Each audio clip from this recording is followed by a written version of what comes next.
আজকে পহেলা বৈশাখ, আমার শাশুড়ি মা আসছেন বৈশাখ উপলক্ষে।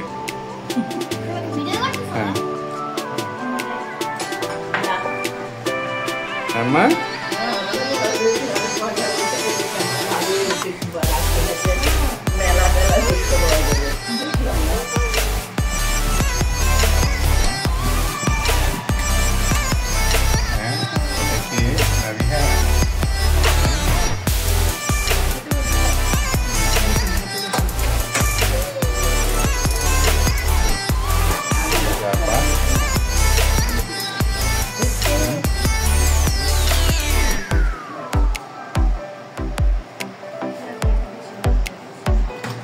বেরেস্তা, ওটা কি বেরেস্তাই বসাইছিল তখন আমি যে করতেছিলাম?